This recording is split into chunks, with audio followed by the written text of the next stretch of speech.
Alright. Hey guys, this is Skin. Welcome back to Fable Stand, and I'm going to give you an updated review of the Dreaming Way Tarot. And if you don't know already, it's like my favorite deck, like, ever. So, here's an updated review. So, just a quick interruption, I forgot to film this intro in my other video, so I just wanted to give you like a really quick update. Recently, I started drawing a lot of cute tarot themed and spiritually themed cartoons on my Instagram. I've been posting them on Instagram. So, sorry, I choked on my tea. So basically it's stuff like I'll personify cute characters, like major arcana archetypes, I'll personify them to cute characters. So definitely check out my Instagram and follow me on Instagram. And speak of Instagram, I'm having a giveaway which ends Friday. I'm announcing the winners on Friday night. I think I should specify that on my post. But it ends Friday. I'm giving away 3 prizes. One is a free printable that I made. It's a tarot daily draw calendar with an analytics printable. It's on my Etsy shop, you can go check it out. And then I'm also giving away a free copy of my new ebook, the Game of Thrones Spreads book. 31 original tarot spreads inspired by George R. R. Martin's Game of Thrones. So it's like this cute spreads book that I came up with really cute illustrations of the characters, and all the tarot spreads are based on like a character from Game of Thrones. And then the third prize I'm giving away is a full-length free tarot reading. So all the details are on my Instagram, you should go check it out. And also check out my new ebook, it's awesome. And yeah, so that's all the updates I have so far. Keep on with the video. I first got Dreaming Way Tarot, I honestly don't remember how many years ago, but it's one of my first few decks that I ever worked with, and I loved it, I fell in love with it, and I wrote a review. I also posted a review video about Dreaming Way, and I kind of just talked about why I liked it, why it's really amazing. It's got this Victorian fairy tale-esque kind of art style, it's very whimsical, it's very, just really allows my intuition to flow, so I really loved it. But I did have this one comment about not being able to ask it serious questions, or not being able to use it for shadow work, or not kind of, it's like, it's got like a really youthful spirit, so it's not really good for profound questions, that kind of thing. So I obviously completely changed my mind about it, and now that I think about it, like thinking back, honestly, why I said that, it wasn't good for any deep, profound questions, or why it was too much of a youthful deck, was honestly because some of these shadow issues that I was working with, which brings me to this topic that I really want to use this video for. Is one of the things I really struggle with personally is looking very young, looking like a kid. This is pretty much my face when I was in late middle school. No, I looked younger then, but pretty much this is my high school face, and it's been more than a decade, or precisely a decade, around there. I still look like a 15-year-old girl, despite being 26 years old, if you're wondering how old I am. But yeah, it's just, I've always struggled with looking too young, and I just never wanted to look like a kid, or I never wanted to be treated like a kid, because I get that, not, I wouldn't say to a damaging amount, but I do get that kind of just get stereotyped as the young Asian girl, or people kind of question me sometimes when it comes to professional settings. They would be like, oh, are you still in school? Like, can you actually professionally be an English tutor, and can you actually tutor my kid, kind of thing. So I get that from time to time, but nothing too serious. I didn't get any damaging experiences from it, but it's just something that I've been insecure about, just looking very young, and the fact that I have a very cute baby face doesn't really help. And on top of that, I also have I guess a very cute personality. I don't mean it as like a really gross self kind of promoting way. It's just, I think that's just the way I am. I'm just a big goofball. I like cartoons. I like, right now I just finished binge watching Steven Universe. I love animated films. I love Disney. I'm just a very childlike person, and I feel like that's just one part of me. And sometimes I hated that it would be the thing that was at the forefront when people perceived me, and they would perceive me as childish or stupid sometimes, or that I was an immature person. I struggle with this insecurity, and in this video I kind of just want to talk about how that kind of affected my view on Dreaming Way at the time. So when I first got Dreaming Way, and so what this backstory is for is that because of all the insecurities that I was going through, you know, I didn't want to appear as someone childish. When I purchased Streaming Way, I looked up a couple reviews and I stumbled across this particular review on Eclectic Tarot, and it said that it's a really pretty deck, but it's like a good birthday present for like a young girl at a birthday party. So I was like, I try to like not let myself be affected by it. I try to stay cool, but I think I really was affected by it. I just was like, oh my god, Dreaming Way equals childish person's tarot deck, or it's like it can only work for a young person, or something like that. I mean, and I think I kind of took it personally. I was like, okay, like I love Dreaming Way, but I have this more sophisticated view on it type of thing. So I kind of turned that into, I kind of just let that criticism affect me and affected my sense of self. I didn't want to appear as childish, so I just still love Dreaming Way, but I came up with this really,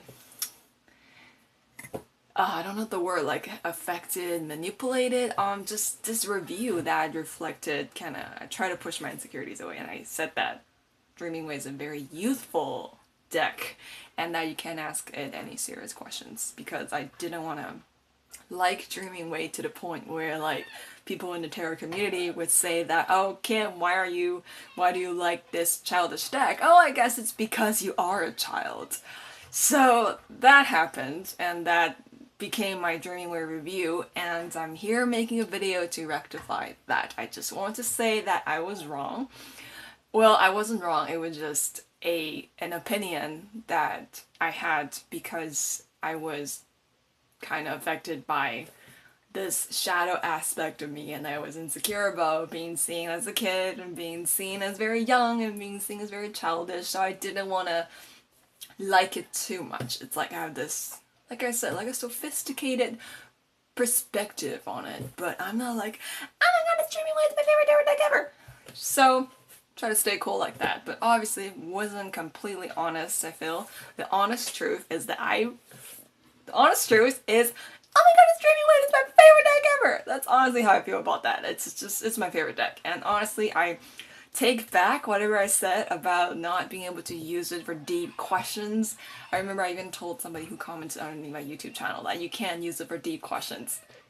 I really regretted that, but what's done is done. So just want to let you know that if you're ever thinking about working with Dreaming Way, it's an amazing deck if you're into the artwork, if you're into the illustrations, the art style, the characters that it portrays. It's absolutely amazing.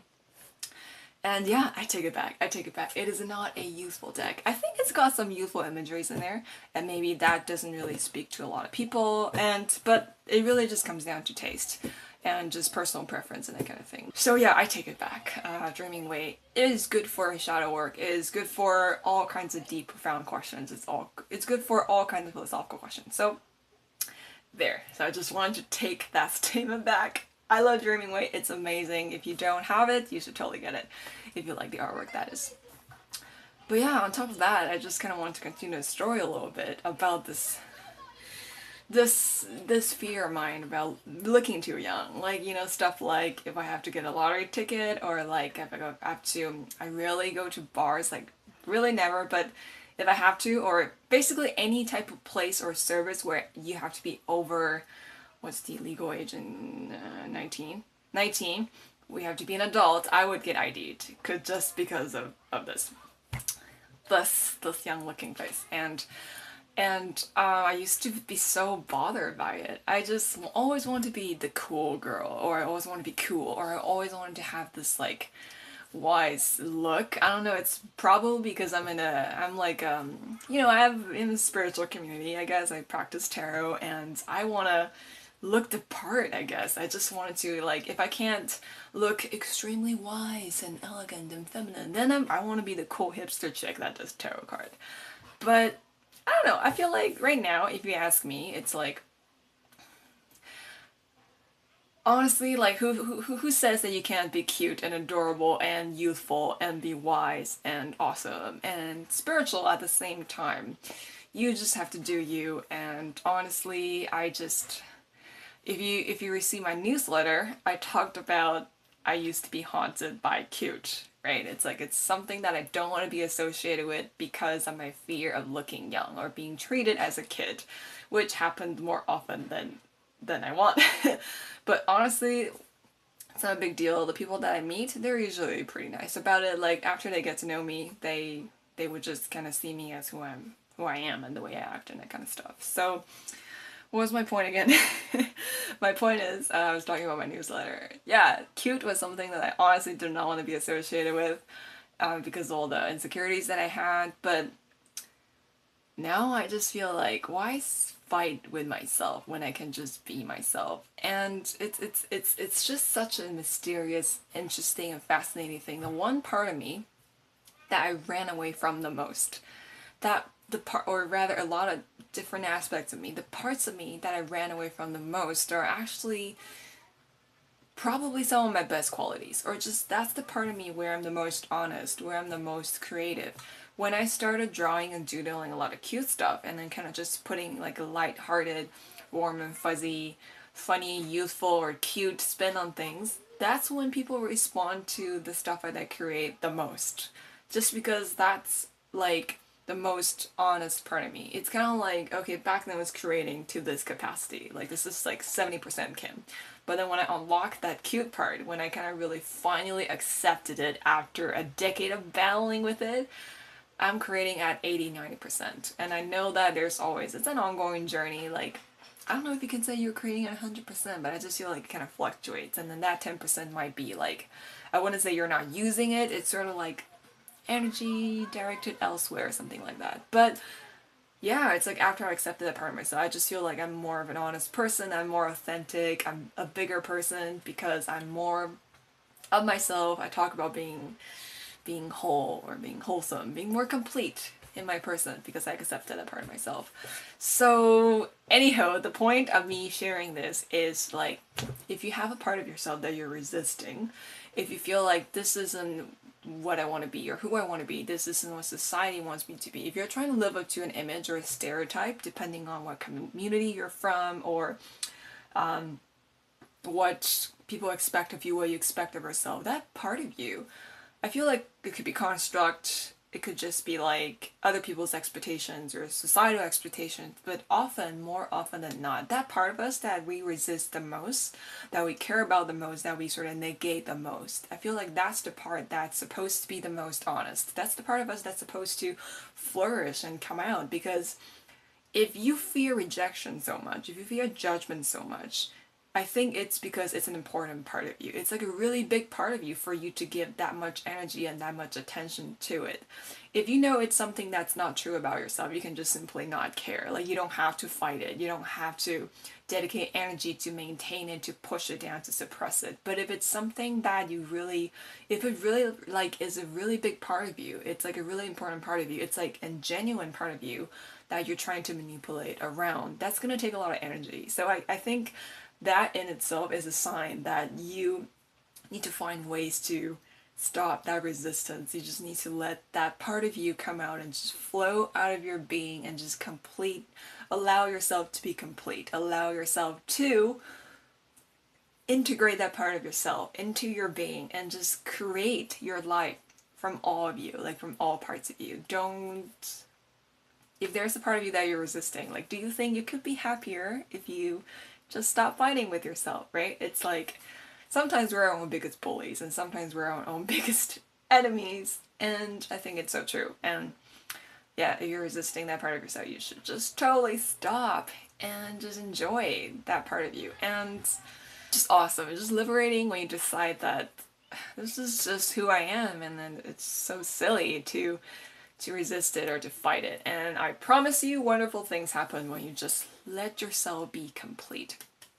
Okay, so yeah, that is my main point in this video. You should just you do you, and YOLO. You only live once. Don't waste time being someone you're not. But yeah, and also just to remind you that dreaming weight is awesome. I take back the statement where I said it's not like it's too young, it's too youthful, and then you can't ask it serious questions. Ask that deck serious questions, it'll give you good answers. Okay, and that's it. Until next time, be the hero of your own story and keep calm and tarot on. I'll see you next time. Whoosh.